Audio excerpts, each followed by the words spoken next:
What is up, YouTube? Today we're going to be taking a look at what to do when your views are down. And trust me, after this video, you will join the no panic zone, which brings me to tip number 1.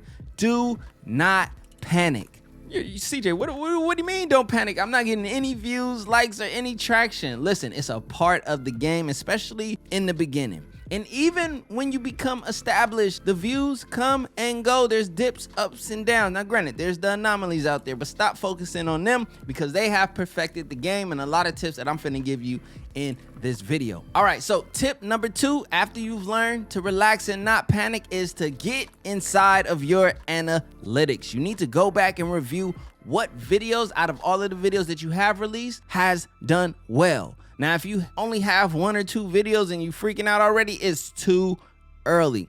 Keep putting out videos. You need to try different things so that way you can go back, look at your analytics, and have data to reference and to make a further move and step. So basically, it's like this. You need to look in your analytics, find the videos that have done well for you, your best performing videos. Now, granted, those videos may have low view counts, but in comparison to the other videos you put out, they're higher view counts. So you look at those videos, look at the topic, research the thumbnail, research and analyze what do you think made that video do better than all of the other videos on your channel. And then you rinse and repeat and use that. But we're gonna move into tip number 3. And for that tip number 3, you need to research within your niche. You need to see exactly what is and is not working. What videos, content, titles, and thumbnails are showing the most growth and performance within your niche. Now, here's a pro tip. I'm finna give you a super jewel, so listen up close. Do not just focus on those first big results that come up. You can analyze and research those, but a lot of those are established YouTubers.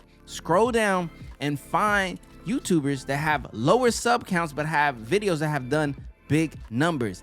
This is your green light. These are areas of focus, an area where you have the opportunity to do a similar result. And if I'm not mistaken, if you're using TubeBuddy, which I have linked down in the description below, yes, it's an affiliate link, but it's a super tool that you definitely need to use. I believe you get to see the subscriber count of everyone in your search without having to click on their channel. Either way, do your research. Look at what's working within your niche. Try to find small creators that have had big results and look at that video topic, title, thumbnail, research it, and you can probably take bits and pieces from that and go and do and replicate that volume of growth. Now let's get into the next tip. Tip number 4, you need to create better thumbnails. I can't stress this enough.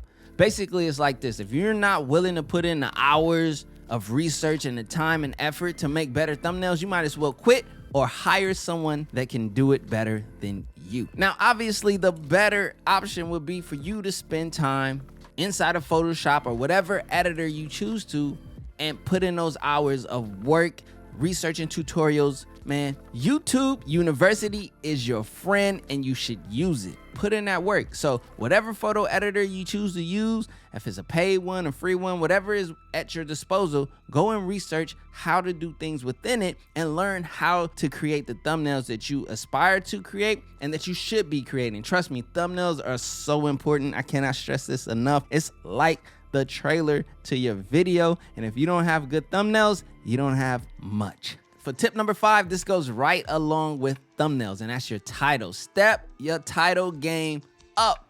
I'm not telling you to clickbait, but I'm telling you to make clickable titles. Do research. Look at titles and thumbnail combinations that work extremely well. It's also a great tip. Man, I'm giving y'all some fire today. Have your title and thumbnail already planned out before you even record the video. That's how you avoid those clickbait situations. That's how you avoid misinforming your viewer via the thumbnail and title. If it's already established before you record the video, then you're going to serve the purpose of the value of that title and thumbnail instantly. So plan out your titles and thumbnails ahead of time. Ooh, man, pro tips galore in here. All right, for my last and final tip, make better videos. I shouldn't even have to say this. You have to consistently get better. Your videos have to be good. Listen, you can have the most fire thumbnail and fire title to get someone to click, but if they click and that content is just straight, what do you expect? They're out of there. And if they click off quicker than they came, that's terrible for that video. That video is going to get sent to the YouTube graveyard, which is a real thing. And the more you do YouTube, you're going to get to know that YouTube graveyard very well because it's a part of the game. So please understand, research, become better storytellers or entertainers or whatever your niche is. Get better at making better videos in that niche. Listen, the great Mr. Beast has said it over and over. All he focuses on is making better videos.